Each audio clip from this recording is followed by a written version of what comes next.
नमस्कार, सत श्री अकाल, वनकम, किंचो। आप सभी का मेरे इस प्लेटफॉर्म पे हार्दिक स्वागत है। मैं आपका एजुकेटर शुभम सिंह बोल रहा हूँ। आई होप सभी लोग अच्छे से प्रिपरेशन कर रहे होंगे और आप लोग सभी लोग अपने हेल्थ केयर का ध्यान रख रहे होंगे। अगर हेल्थ आपकी ठीक है तो आपके लिए बहुत अच्छी बात है, और हो सके तो कोरोना जैसी इस महामारी से दूर रहिए और हो सके तो सोशल डिस्टेंसिंग बनाए रखिए। चलिए, आज का जो ये सेशन है, इस सेशन में मैं आपके लिए कोई लेक्चर नहीं लेके आया हूँ। इस सेशन में मैं आपके लिए आज एक लेके आया हूँ स्ट्रैटेजी की। स्ट्रैटेजी कैसे डिस्कस करें, क्योंकि कई बच्चों ने मुझसे पूछा था कि सर हमारे पास स्ट्रैटेजी नहीं है, हमें ये बताइए कि स्ट्रैटेजी कैसे रखी जाए। ठीक है, कि स्ट्रैटेजी कैसे करी जाए, और साथ ही साथ कैसे क्वांट यानी मैथ्स का जो पेपर होता है उसमें क्या हम रणनीति अपनाएं, मतलब क्या ऐसी स्ट्रैटेजी रखें ताकि हमारा SBI PO प्री और SBI क्लर्क मीन्स के क्वेश्चन हम विद इन टाइम में कर सकें। हमारे लिए ये इम्पॉर्टेंट है। और साथ ही साथ मैं आज एक बैच का अनाउंसमेंट करने वाला हूँ। ये सारा जो ये बैच चलेगा ना, ये यूट्यूब पे चलेगा कंटिन्यूअसली, डेली क्लासेस होंगी इसमें मैं complete course on SBI PO pre और SBI क्लर्क मीन्स के बारे में बताऊंगा। तो हो सके तो सेशन को शेयर करिए और लाइक करिए। अगर सब्सक्राइब नहीं किया है तो पहले सब्सक्राइब कर लीजिए, ताकि आपको आने वाली सारी नोटिफिकेशन आपको टाइम पे मिल सके और वीडियो भी टाइम पे मिल सके। और हो सके तो जिन बच्चों को मेरा टेलीग्राम ग्रुप ज्वाइन करना है, चैनल वगैरह, आप यहाँ पे ज्वाइन कर सकते हैं। यहाँ पे आपको ना डेली टारगेट के ना PDF वगैरह मिल जाएंगे। ठीक है, PDF वगैरह मिलेंगे तो आप यहाँ पे क्या कर सकते हो, प्रैक्टिस कर सकते हो, क्योंकि प्रैक्टिस बहुत ज़रूरी है। चलिए स्टार्ट करते हैं। देखिए, कुछ बच्चों ने कहा था कि क्वांट यानी मैथ्स एक ऐसा सब्जेक्ट है जिसमें आपको जब तक आपके कंसेप्ट नहीं बिल्ड होंगे और आपकी एक्यूरेसी नहीं बनेगी और आपकी स्पीड नहीं होगी, और इन तीनों में मोस्ट कौन आता है, प्रैक्टिस। इन तीन चीज़ों के बाद ये प्रैक्टिस, ये कंसेप्ट, एक्यूरेसी और स्पीड पे जिन जिन का कमांड होगा और वो सबसे ज़्यादा प्रैक्टिस करेगा तो उसके लिए मैथ्स आसान है।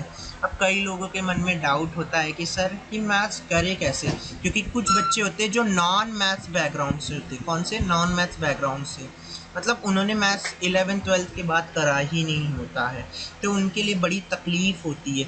तो उसके लिए करना क्या है वो मैं बताता हूँ। सबसे पहले एकदम जो बच्चे एकदम नॉन बैकग्राउंड मैथ्स वाले, वो करेंगे क्या, सबसे पहले ना टेबल लर्न कर लीजिए। टेबल, क्योंकि टेबल लर्न करना बहुत ही ज़रूरी होता है। ठीक है, जो जिसके पास कोई कोचिंग वगैरह या फिर वो कहीं जा नहीं सकता, पहले मैं उनके लिए बता देता हूँ। और जो कोचिंग जाता है या कोई वीडियो कोर्स पे वो पढ़ता है तो वो भी मैं बताता हूँ कैसे स्ट्रैटेजी रखनी है। पहले मैं उनके लिए बताता हूँ जिनके पास अफोर्ड नहीं कर पाते, सिर्फ वो बच्चे, और साथ ही साथ वो बच्चे जो कहीं पे जा नहीं सकते। तो टेबल लर्न कर लीजिए, स्क्वायर लर्न कर लीजिए एंड क्यूब लर्न कर लीजिए।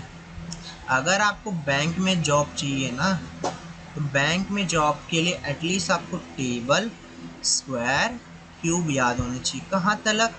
30 तक टेबल, 30 तक स्क्वायर और क्यूब भी 30 तक लग करके चलिए। मैं ये नहीं कहूँगा क्यूब कम करके रखो, क्योंकि एंड में अगर बच्चे का जो सिलेक्शन होता है ना, वो किससे रुकता है, कैलकुलेशन से। मेरे पास कई ऐसे स्टूडेंट हैं जिन्होंने मुझे बताया कि सर मेरा 3 मार्क्स से, 4 मार्क्स से या 2 मार्क्स से, 1 मार्क्स से मेरा सिलेक्शन रुक गया है। तो रीज़न बिहाइंड यही रहा है कि उनकी कैलकुलेशन नहीं थी। जितना अच्छा कैलकुलेशन होगा उतना अच्छा आपके लिए बेनिफिशियल होगा। सबसे पहली बात ये कर लेने के बाद करना क्या होता है, सबसे पहले ना आपको एक अपना ना एजुकेटर सिलेक्ट करना होगा। ठीक है, आप चाहे किसी भी पढ़ो, यूट्यूब पे पढ़ो या किसी का पेड कोर्स पढ़ो। ठीक है, एजुकेटर सिलेक्ट करना होगा और आपको ना पेड कोर्स अपना करना होगा। ठीक है, पेड कोर्स कैसा, जो आप परचेज करते हो जिस एजुकेटर का, वो मैटर नहीं करता। बट एजुकेटर वो ऐसा देखो कि वो आपका ना जो सिलेबस है ना, सिलेबस वो कंप्लीट करा सके, क्योंकि सिलेबस कंप्लीट कराना आपके लिए बहुत ज़रूरी है। तो सबसे पहले आपको ये काम करना है, वो देखो, ये ना देखो कि क्या करा रहा है, पहले देखो सिलेबस कंप्लीट करा है, और ये देखो क्या वो आपके कंसेप्ट बिल्डिंग पे काम करता है, क्या वो एजुकेटर आपके कंसेप्ट बिल्डिंग पे काम करता है, यानी आपके कंसेप्ट बनाता है कि नहीं, क्योंकि कंसेप्ट का होना बहुत ज़रूरी है। अगर कंसेप्ट ही नहीं होगा तो आपके लिए आगे मैथ सॉल्व करना तो पॉसिबल ही नहीं है। तो इसके लिए आपको क्या करना पड़ेगा कि एक एजुकेटर ऐसा देखना होगा जो आपका सिलेबस कंप्लीट कराए, फिर उसके बाद ना कंसेप्ट बनाए।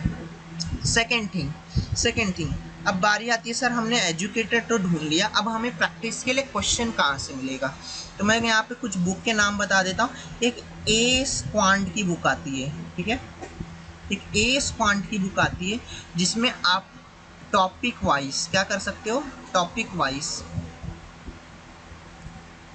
वाइज पेपर या फिर क्वेश्चन को लेकर के सॉल्व कर सकते हो। साथ ही साथ खुद के नोट्स बनाना सीखो, ठीक है, खुद के नोट्स बनाना सीखो। आगे चल के मैं ये बताऊंगा कि खुद के नोट्स बनाने में भी कैसे हैं, खुद के नोट्स को कैसे इम्प्रूवमेंट करना है। उसके बाद एक सर्वेश वर्मा सर की बुक आती है,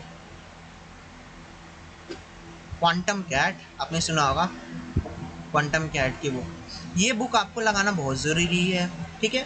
क्वांटम कैट में इसमें क्या होता है, 3 लेवल दिए हुए हैं, 3 2 1, यानी लेवल 1 लेवल 2 लेवल 3 ऐसे करके लेवल्स दिए हुए हैं ताकि आप प्रैक्टिस कर सकें। और लेवल 1 से स्टार्ट करिए। लेवल 1 में क्या होगा, थोड़े से प्री से थोड़ा हाई लेवल रहेगा क्वेश्चन, ठीक है।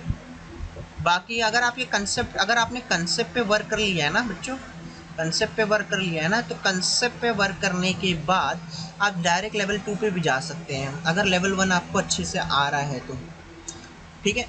अब शर्तें क्या हैं कि सर हमारे लिए एग्जैक्ट स्ट्रेटेजी SBI PO के लिए क्या होनी चाहिए। ये तो क्वांट के लिए था, जो बच्चे एकदम नॉन मैथ्स बैकग्राउंड के हैं, ठीक है।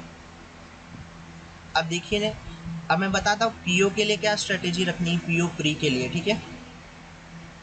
देखो प्री में ना आपको simplification, number series, quadratic equation और डेटा इंटरप्रिटेशन तो मिलेगा ही मिलेगा।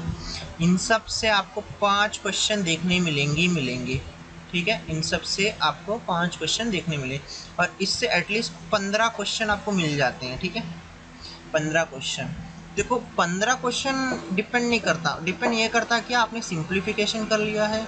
सिंप्लीफिकेशन के ऊपर एटलीस्ट मुझे नहीं लगता 400 क्वेश्चंस, बहुत ज़्यादा बोल रहा हूँ मैं, 400 क्वेश्चन, ठीक है। पर मेरे हिसाब से तो मैं कम लगता है मुझे, आपको कम से कम 600 क्वेश्चन बना लेने चाहिए, ठीक है। इतने सिंप्लीफिकेशन एक बार आपने बना लिए ना, तो इतनी गारंटी है कि आपको कभी भी सिंप्लीफिकेशन में कोई डाउट नहीं होगा, ठीक है, कोई डाउट नहीं होगा इतने। और उसके साथ साथ आपको करना क्या है, मॉक टेस्ट देना। वो मॉक टेस्ट कब देना वो भी मैं बताऊंगा, जब आपका एक बार सिलेबस कंप्लीट हो जाए ना, सिलेबस कंप्लीट हो जाए तो उसके बाद आप क्या कर सकते हो, मॉक टेस्ट देना स्टार्ट कर सकते हो। जब मैं प्रिपरेशन कर रहा था तो मैंने क्या किया था, सबसे पहले ना अपने इन टॉपिक्स पे ना सबसे अच्छे कमांड करी थी, क्योंकि कमांड इन टॉपिक्स पे करना मुझे बहुत ज़रूरी था। अब नंबर सिस्टम का पार्ट है, सॉरी नंबर सीरीज़ का पार्ट है, तो यहाँ पे आपको ना सबसे पहले पैटर्न जानने होंगे। अब नंबर सीरीज़ की एक मतलब प्रॉब्लम क्या होती है कि इसमें आपको 1000 तरह के पैटर्न मिलेंगे, 1000 के यानी 1 के यानी 1000 तरह के पैटर्न मिलेंगे। बट आपको ना थोड़े से ना फिक्स पैटर्न होते हैं जो एग्ज़ाम में पूछे जाते हैं, तो फिक्स पैटर्न पे अच्छी कमांड रखिए। थोड़ा सा लॉजिकली सोचना स्टार्ट करो, लॉजिकली सोचोगे नहीं तो कैसे चलेगा, तो इसके लिए आपको लॉजिकली सोचना बहुत ज़रूरी है। साथ ही साथ आप क्या कर सकते हो, नंबर सीरीज़ के ऊपर एटलीस्ट 300 क्वेश्चंस या फिर 500 क्वेश्चंस सॉल्व कर सकते हो। अब आपके मन में सवाल है कि आप सर इतने क्वेश्चन हमें मिलेंगे कहाँ से, इतने क्वेश्चन हमें मिलेंगे कहाँ से। उसके लिए आप क्या कर सकते हो, सीधा सीधा मेरा टेलीग्राम लिंक है, वहाँ पे चले जाइए, क्वांट बैंक मैं लिख देता हूँ। ये मेरा चैनल का लिंक है, ये आप जाएंगे तो यहाँ पे आपको डेली इतने क्वेश्चंस मिलेंगे, 10-10 क्वेश्चन मैं डेली अपलोड करता हूँ, बैठ के प्रैक्टिस कर सकते हो। साथ ही साथ अब बात होती है कि सर प्री में तो क्वाड्रेटिक इक्वेशन भी आती है सर। क्वाड्रेटिक इक्वेशन में क्या है सर, इसके कंसेप्ट बना लो, कंसेप्ट बना लो। कंसेप्ट क्या है, जो इसके रूट्स निकालने के मेथड हैं, ठीक है। और ये सबसे ईजीएस्ट पार्ट होता है, ठीक है। 5 क्वेश्चन आते हैं और इसमें से 5 मार्क्स तो आपको फुल आने ही चाहिए फ्री में, क्योंकि 5 क्वेश्चन है, बहुत आराम से बन जाते हैं, ठीक है। और सिंप्लीफिकेशन का टारगेट बनाओ, सिंप्लीफिकेशन को टारगेट बनाओ कि अपना ऐसा टारगेट बनाओ कि उसको आप कम से कम 2.5 मिनट में 2.5 मिनट में 5 क्वेश्चन का टारगेट बनाओ, ठीक है। 2.5 मिनट में 5 क्वेश्चन का टारगेट बनाओ कि एक टाइमर लगा लो, जैसे लेट्स सपोज मैंने एक टाइमर लगाया, ठीक है, कितने का, 2.5 मिनट का। और मैंने उसमें ना सिंप्लीफिकेशन के कितने क्वेश्चन सॉल्व करा। पहले दिन सॉल्व किया तो सर 2 क्वेश्चन सॉल्व हुए, तीसरे दिन किया तो सर 3 क्वेश्चन सॉल्व हुए, चौथे दिन किया फिर अगेन 2 सॉल्व हुए, पाँचवें दिन किया सर 4 सॉल्व हो रहे। ऐसे करते करते एटलीस्ट 2 वीक में, मैं कह रहा हूँ 2 वीक में इम्प्रूवमेंट आपको मिलेगी। अगर आपने टेबल लर्न किया होगा, स्क्वायर क्यूब लर्न किया होगा, तो आपके लिए ये सिंप्लीफिकेशन 2 वीक में जो कैलकुलेशन होती है ना, 2.5 मिनट में 5 क्वेश्चन, ये गारंटी है मेरी, आपकी इम्प्रूवमेंट हो जाएगी। 2.5 मिनट में 5 क्वेश्चन, ये डेली प्रैक्टिस करिए जब आप सोते हैं।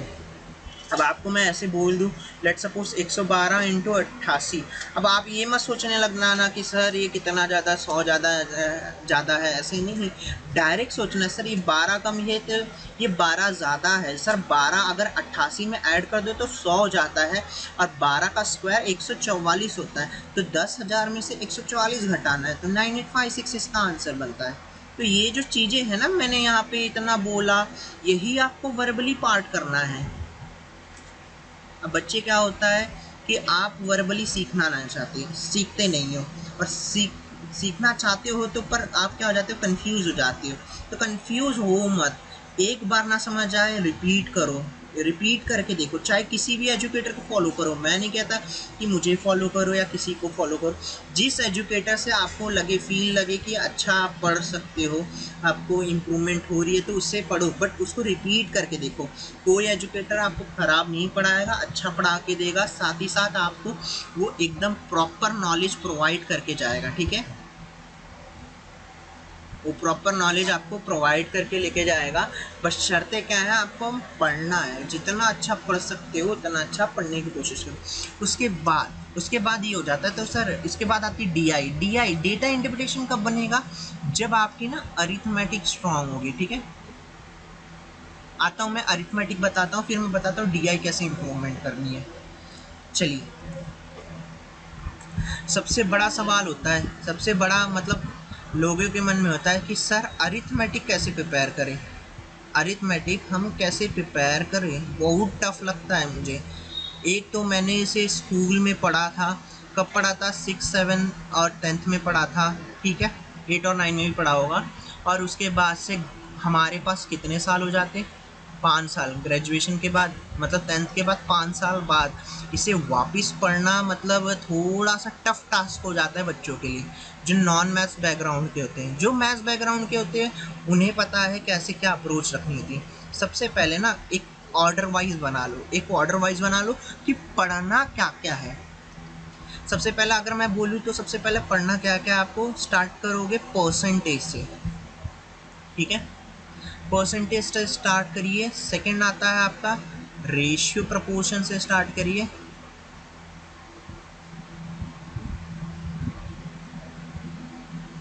देखो परसेंटेज क्या होता है ना, एक ना आधार होता है, यानी बेस होता है, मतलब किसी भी मैथ सब्जेक्ट में जो आपका अरिथमेटिक में पार्ट आता है उसमें परसेंटेज का यूज़ कहीं ना कहीं आपको मिलेगा ही मिलेगा। लाइक मैं बोलता हूँ 20% से सैलरी इंक्रीज हो जाती है, 20% से सैलरी डिक्रीज हो जाती है, वहाँ पे परसेंटेज का यूज़ हो गया।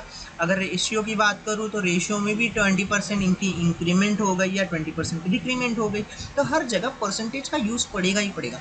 अब परसेंटेज से सिमिलर चैप्टर और कौन कौन से मैं बताता हूँ। परसेंटेज के बाद आता है आपका प्रॉफिट एंड लॉस आता है। क्या आता है? Profit and loss. उसके बाद आता है फोर्थ आपका simple interest and compound interest. ये ऐसे चैप्टर है जो परसेंटेज और रेशियो के बेस पे हैं। अगर आपकी परसेंटेज और रेशियो पे कमांड है तो आप बड़ी आसानी से कर सकते हो। और इसी का एक छोटा सा पार्टनर या फिर बोल सकते हैं ना छोटा सा भाई, या फिर सब कैरेक्टर में बोलते हैं उसे पार्टनरशिप। ठीक है, बड़े अच्छे क्वेश्चन SBI क्लर्क मेंस में 5 क्वेश्चन इससे देखने को मिलेंगे ही मिलेंगे। ये पढ़ना स्टार्ट करिए। और ये कहाँ से करना है मैंने बताया हुआ है, एस की बुक। ठीक है, एस पांड की बुक आती है, उससे करना है आपको। उसके बाद ऑर्डर क्या बनाना है आपको, नेक्स्ट मिक्सचर एंड एलिगेशन। ठीक है, देखिए मिक्सचर एलिगेशन ना एक ऐसा चैप्टर है जिसमें आपको ना कंसेप्ट समझने पड़ेंगे कि मिक्सचर में होता क्या है और एलिगेशन क्यों लगाया जाता है। Allegation is nothing but to method to calculate average. Average को कैलकुलेट करने का तरीका ही होता है। बस क्या होता है कि क्वेश्चन आपका जल्दी सॉल्व हो सके। एक बात हमेशा याद रखना, ये जो क्वांट का पेपर होता है ना आपका बैंक का, इसमें आपको ये नहीं चेक किया जाता कि आपको मैथ्स कितनी आती है, कितना आप बोर्ड की तरह पेपर में लिख सकते हो, पेजेस भर सकते हो, ये नहीं देखा जाएगा। आपको ये देखा जाएगा कि आप कितना स्पीड और एक्यूरेसी के साथ राइट क्वेश्चन अटेम्प्ट करते हो। ठीक है, राइट क्वेश्चन अटेम्प्ट करते हो कितनी स्पीड से और कितनी जल्दी से करते हो, ये इम्पॉर्टेंट है। साथ ही साथ ये होता है फर्स्ट पैटर्न जो अरिथमेटिक का होता है। ठीक है, अब परसेंटेज पढ़ोगे तो परसेंटेज में ना आपको टाइप वाइज मिलेंगे। ठीक है, टोटल टाइप बताता हूँ परसेंटेज के एग्जैक्ट 18 टाइप होते हैं टोटल। ठीक है, 18 टाइप वाइज पे इसके क्वेश्चन होते हैं। एक आध दो ना आपके ना मिसलेनियस टाइप के होते हैं। ठीक है, मिसलेनियस टाइप के। और मिसलेनियस टाइप में कैसा होता है कि वो थोड़े से उसी टॉपिक के इन जो आपने टाइप पढ़े हैं ना उसी में से ही आते हैं, बस क्वेश्चन की जो लेंथ होती है ना वो बढ़ा दी जाती है मिसलेनियस में, और कुछ नहीं होता है। मिसलेनियस मतलब क्या कि ऐसा क्वेश्चन कि कभी आपने सॉल्व किया ना हो, IIT JEE का क्वेश्चन नहीं, ये नहीं होता।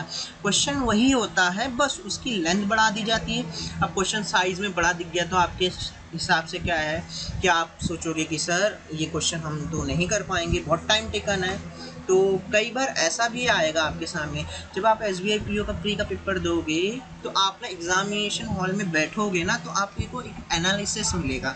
कि एनालिसिस करने से क्या मिलेगा कि यहाँ पे देखोगे कि आपको अप्रोच क्या रखनी है और कितना जल्दी आंसर लाना है। और साथ ही साथ एक बात हमेशा याद रखना, कोई मैथ्स में कमज़ोर नहीं होता, कोई किसी से कम नहीं है। आप अपने आप को कभी खुद से कम मत समझो। अपने आप में भगवान ने सबको बराबर ब्रेन दिया है, सबको बराबर आँख और कान नाक सभी को मिले हुए हैं। तो ये मत सोचिए कि मैं किसी से कम हूँ। अपने को ये मान के चलो कि मैं कर सकता हूँ, मैं कर सकती हूँ। हिम्मत बनाओ खुद से। नहीं आता मैथ्स, प्रैक्टिस करो। नहीं आता मैथ्स, प्रैक्टिस करो। एक बेस्ट एग्जांपल दूंगा, आपने सुना होगा अब्राहम लिंकन का नाम। ठीक है, आपने सुना होगा डेमोक्रेसी। ठीक है, डेमोक्रेसी। अब्राहम लिंकन जो थे ना वो 10th ना 10 बार फेल थे। कितने बार? 10 टाइम्स फेल थे। क्या उन्होंने हार मानी? ना, उन्होंने डेमोक्रेसी लाई। उन्होंने ये कहा है कि अगर आपके दरवाजे बंद हो जाएं, अगर आपके दरवाजे बंद हो जाएं तो आपके कई दरवाजे खुल भी जाते हैं।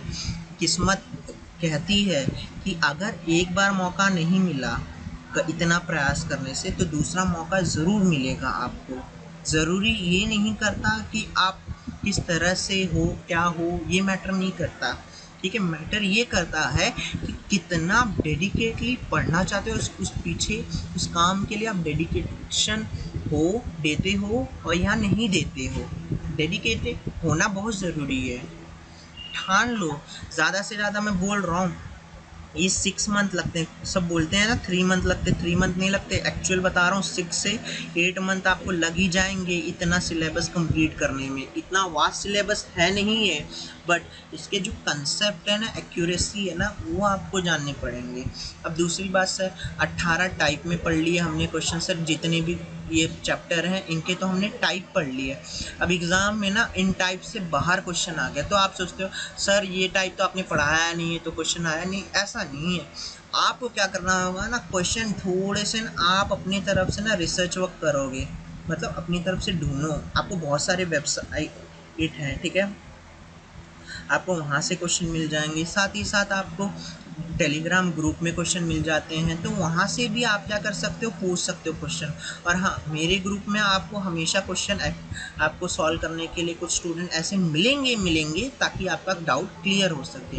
अरिथमेटिक में ये पार्ट है, इतना अच्छे से क्लियर होना चाहिए। परसेंटेज में आपको ना सबसे बेसिक बात बता रहा हूँ, फ्रैक्शन कन्वर्जन, अगर ये कन्वर्जन आता है आपको तो आपके लिए परसेंटेज तो आसानी है। बाकी ये रेस्ट ऑफ द चैप्टर्स है ना, ये जितने चैप्टर दिख रहे हैं ये बहुत ही आसान पड़ेंगे। फ्रैक्शन कन्वर्जन करना सीख लीजिए। लाइक मैंने बोला कि 20% कितना है, तो आप बोलोगे सर 1/5 होता है। गुड। अगर मैं बोलूँ 16.66% पूछूँ तो ये भी बच्चे बता देते हैं सर ये होता है 1/6 होता है। लेकिन अगर मैं पूछ दूँ कि 121.5625%, तब तब बच्चे ये तब तब बच्चे ये नहीं बताते। क्यों नहीं बताते? क्योंकि इन्हें पता ही नहीं इस तरह से करना कैसे सॉल्व, इसे पता ही नहीं है ना। क्योंकि आपने अब तक क्या पढ़ा, बस 20%, 16.66%। जब तक आप उसकी डेप्थ तक नहीं जाओगे, उसकी गहराई तक नहीं जाओगे, तो आपको पता कैसे चलेगा? आपको पता कैसे चलेगा? इसके लिए पता करना भी बहुत ज़रूरी है, और ये मैटर करता है स्टूडेंट्स। अगर मैटर नहीं करेगा तो कैसे चलेगा? साथ ही साथ आपको इसके लिए अच्छे से प्रिपरेशन करनी पड़ेगी। कम से कम परसेंटेज के ऊपर एटलीस्ट आपको 200 क्वेश्चन तो लगाने ही चाहिए। रेशियो हो गए, प्रॉफिट लॉस हो गए, सिंपल इंटरेस्ट हो गए, मिक्सचर एलिगेशन। अब सर कहते हो कि सर इतना हमने 200 क्वेश्चन, 500 क्वेश्चन लगाएंगे तो हम बाकी सब्जेक्ट कैसे पढ़ेंगे? तो मेरा ये सवाल नहीं है कि आपको ये करना है। आप जो भी सब्जेक्ट पढ़ो, लेट सपोज आप मॉर्निंग में उठते हो ना, तो मॉर्निंग में थोड़ा जल्दी उठ जाओ। अगर बोर्ड के टाइम, अगर बोर्ड का जब आपका पेपर होता था 12th में, तो आप सुबह 4 बजे उठते थे, तो अब आपकी तो ज़िंदगी का सवाल है, लाइफ का सवाल है यहाँ पे। हाँ, लाइफ का सवाल है, तो जल्दी उठ ही सकते हो ना। और एक स्टूडेंट होता है ना, वो जल्दी उठता है। रात को कभी मत पढ़ो, रात को कभी मत पढ़ो, ये मैं बोलता हूँ। रात को पढ़ोगे तो जितना पढ़ोगे ना, सब क्या हो जाएगा, वैनिश हो जाएगा, यानी भूल जाओगे। तो भूलना नहीं है आपको क्या करना है, पढ़ना है। मॉर्निंग में उठ के पढ़ो, मॉर्निंग में सवेरे सवेरे एडिटोरियल पढ़ा करो। एडिटोरियल पढ़ने के बाद वोकैब लर्न करा करो। फिर उसके बाद आप थोड़ी सी रीजनिंग लगाया करो। फिर दोपहर में थोड़ी क्वांट लगाया करो। क्यों दोपहर में क्वांट लगाने बोलता हूँ? क्योंकि दोपहर में अगर आप एडिटोरियल वगैरह ये सब पढ़ने का काम करोगे ये ना, तो आपको नींद आएगी। नींद नहीं आने देना है, सोना नहीं है। याद रखना, जिसने सोया वो खोया। एक हमारे यूपी रीजन में बोला जाता है, जो सोता है वो खोता है। तो खोना नहीं, हमें कुछ पाना है, किसी के लिए बनना है। कुछ पाने के लिए ना आपको कुछ खोने की ज़रूरत है। क्या खोना है? वो नींद को खोना है। अब मैं नींद के लिए 18-20 घंटे नहीं बोल रहा, मैक्सिमम 8 से 9 घंटे, मैक्सिमम 8 से 9 घंटे, एटलीस्ट 8 से 9 घंटे पढ़ो, ठीक है।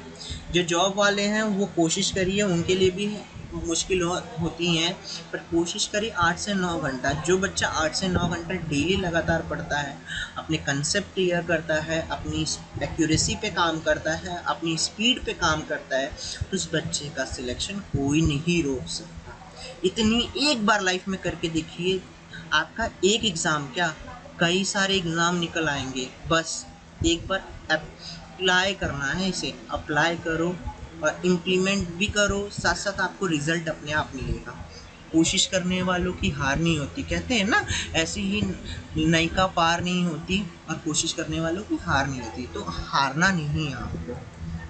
अब उसके बाद आता है पार्ट आपका के असर, टाइम एंड वर्क आता है, ठीक है। सबसे इजी चैप्टर होता है टाइम एंड वर्क, ठीक है। उसके बाद आता है टाइम एंड डिस्टेंस। इसी में ऐड कर लिया जाए तो क्या आता है, बोट एंड स्ट्रीम आता है ना। और इसी में एक ऐड कर लिया जाए तो क्या आता है, पाइप एंड सिस्टर्न आता है। ठीक है, ये चैप्टर्स हो गए। फिर उसके बाद आपका आता है यहाँ पे देखा जाए तो प्रोबेबिलिटी प्लस पीएनसी यानी परमुटेशन कॉम्बिनेशन। इसी में एक ऐड कर दूँ तो क्या आता है, एवरेज। ये अलग से चैप्टर पढ़ना चाहिए। ठीक है, एवरेज हमेशा अलग से पढ़ा करिए।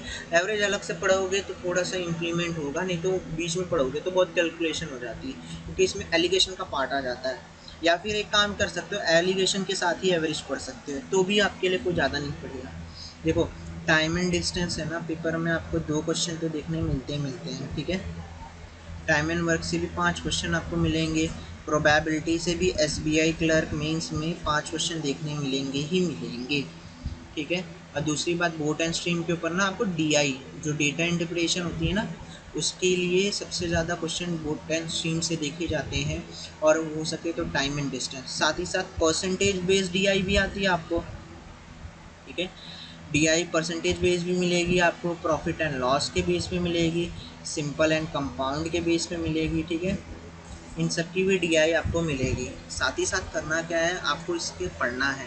अब बात क्या है ना कि इतना कंटेंट हम लाएंगे कहाँ से, तो वही मैंने बताया है, क्वांट की बुक पढ़ लीजिए।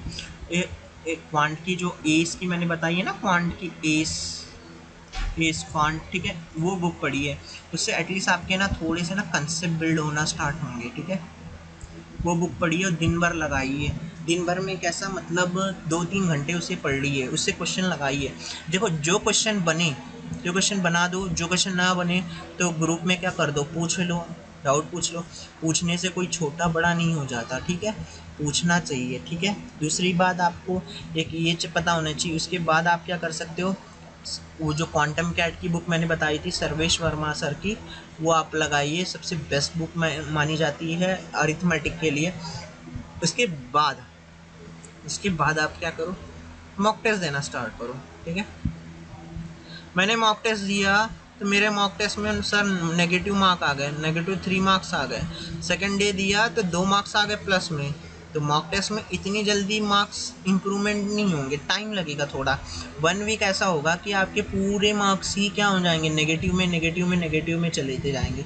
ये नहीं करना है। आपको क्या करना है, थोड़ा सा देखो, निराशा होती है जब आपके नेगेटिव में मार्क्स आते थे मेहनत करने के बाद, बट आपको ना अपने ऊपर ना थोड़ा सा काबू करना होगा, अपने हौसलों को बुलंद करना होगा। आपको अगर सिलेक्शन चाहिए तो उसके लिए मॉक टेस्ट देना होगा। मॉक टेस्ट में जहाँ नहीं आ रहा है उसको एनालिसिस करना स्टार्ट करो। ठीक है, मान लो मेरा मॉक टेस्ट में ना अरिथमेटिक में मेरा नहीं आ रहा, अरिथमेटिक में मेरा मान लो मुझे नंबर सीरीज़ नहीं आया, तो मैंने नंबर सीरीज़ के क्वेश्चन सॉल्व करना स्टार्ट किए। फिर मैंने मॉक टेस्ट दिया तो देखा मेरा डीआई नहीं आया, तो मैंने डीआई के ऊपर अप्रोच करी, उसको क्वेश्चन सॉल्व किया। अप्रोच जाना, एक अप्रोच क्या होता है, जितना आप अप्रोच बिल्ड करोगे उतना आपके लिए अच्छा है। वो अप्रोच कैसा कि क्विकेस्ट वे होना चाहिए। क्या होना चाहिए, क्विकेस्ट।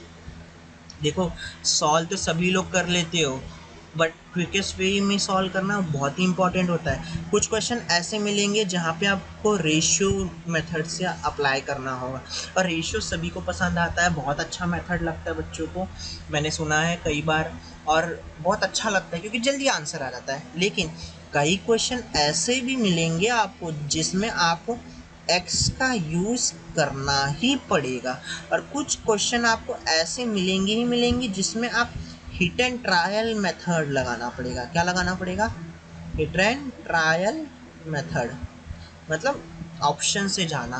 ठीक है, ऑप्शन भी दिए हुए थे ना, कुछ ऑप्शन का भी यूज़ कर सकते हैं। एक शानदार बच्चा कौन सा होता है, जो सिलेक्शन लेने वाला क्या करता है, वो हिट एंड ट्रायल पे अप्रोच ज़्यादा देता है। कंसेप्ट उसके बन जाते हैं, एक्यूरेसी भी बन जाती है, बट सिलेक्शन लेने वाला वही होता है जो हिट एंड ट्रायल पे काम करता है। हिट एंड ट्रायल पे काम करना बहुत ज़रूरी है, क्योंकि इससे क्वेश्चन बहुत ही अच्छे बन जाते हैं। ठीक है, अब मैं हिट एंड ट्रायल बात कर रहा हूँ तो डिजिटल सम मत समझ लेना। ठीक है, डिजिटल सम मत समझ लेना, वो डिजिटल सम सिर्फ सिंप्लीफिकेशन में लग पाती है ज़्यादा से ज़्यादा, और किसी में जल्दी लगती नहीं। ठीक है, बात ये है कि आपकी अप्रोच मैटर करती है, कितना अप्रोच आप बनाते हो अच्छा, वो मैटर करता है। आई होप आपको ये समझ आया होगा। कुछ अगर डाउट पड़े तो आप मुझे टेलीग्राम पे मैसेज कर सकते हो। साथ ही साथ मैं आपके लिए एक चीज़ और बताने जा रहा हूँ।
चलिए, टारगेट बैच की मैं बात कर रहा था। टारगेट बैच में क्या होगा, आपको एटलीस्ट ना प्रैक्टिस के लिए ना क्वेश्चन मिलेंगे, simplification, number series, quadratic equation, data interpretation, ये सब के लिए। अगर आप टारगेट बैच में जुड़ना चाहते हैं तो आप मुझे इस नंबर पे मैसेज कर सकते हैं, 8454836470। ये मेरा व्हाट्सअप नंबर है, इस पर आप मुझे मैसेज कर सकते हैं टारगेट बैच के लिए। मैं आपको टारगेट बैच में ऐड करूँगा जहाँ पे डेली कंटेंट आपको मिलेंगे। अब सवाल आता है कि कुछ बच्चों ने मुझे पूछा था कि सर मीन्स लेवल क्वांट की तैयारी कैसे करें, ठीक है। मीन्स लेवल क्वांट की तैयारी कैसे करें। मीन्स लेवल क्वांट की तैयारी के लिए ना जो मैंने चीज़ें बताई ना उसको स्टार्ट करो। और क्वांटम कैट सर्विस वर्मा लगाओ ही लगाओ, साथ साथ एक मॉक टेस्ट ज़रूर लगाओ। और मॉक टेस्ट कितने, हफ्ते में 4 मॉक टेस्ट, एक वीक में 4 मॉक टेस्ट तो ज़रूर दो मीन्स लेवल वाला, ठीक है। मॉक टेस्ट देना जितना ज़रूरी है, जितना मॉक टेस्ट दोगे उतना ही आपके लिए बेनिफिशियल है। अगर नहीं दोगे तो बेनिफिशियल नहीं होगा, ठीक है। साथ ही साथ आई होप आपको ये सारी चीज़ें समझ आई होंगी, ठीक है।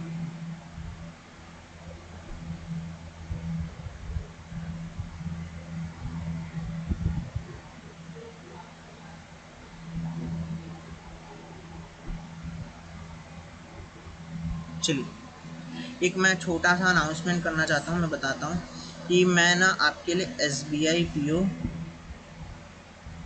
प्लस SBI क्लर्क मीन्स के लिए एक बैच ला रहा हूँ, ठीक है। उसमें क्या होगा कि सब उसमें मैं सिंप्लीफिकेशन नंबर सीरीज से स्टार्ट करूँगा और अरिथमेटिक में PNC तक लेके जाऊँगा, ठीक है। इसमें डेटा इंटरप्रिटेशन नहीं होगा। SBI PO प्री में डेटा इंटरप्रिटेशन नहीं होगा, उसकी अलग से क्लास चलेगी, ठीक है। 3 क्लास टोटल चलने वाली है, जिसमें प्री लेवल की पहली क्लास चलेगी, ठीक है। फिर उसके बाद एक DI की अलग बैच चलेगी, ठीक है। और उसके बाद जो SBI क्लर्क मेंस लेवल है, जिसमें थर्ड वाला मेंस लेवल क्या अरिथमेटिक, जिसमें मैं कराऊंगा बच्चों की अरिथमेटिक की डिमांड बहुत थी। और ये जो DI होगी ना वो क्या होगा, प्री लेवल से स्टार्ट होगा, मेंस लेवल तक का चलेगा, ठीक है। टोटल मैं कम से कम मान के चलिए ये 70 डेज़ का मैं ला रहा हूँ, ठीक है। 70 डेज़ का कोर्स है मेरा, यूट्यूब पे होगा, फ्री होगा, डेली ऑफ कॉस्ट आएगी। और आपको इसमें क्या होगा, एटलीस्ट आपको कुछ सीखने मिलेगा, ठीक है। आई होप आपको ये समझ आया होगा। यहाँ पे कोई दिक्कत हुई होगी तो आप मुझसे पूछ सकते हो, ठीक है। आज के लिए इतना ही रखेंगे, मिलते हैं नेक्स्ट क्लास में आप सभी से।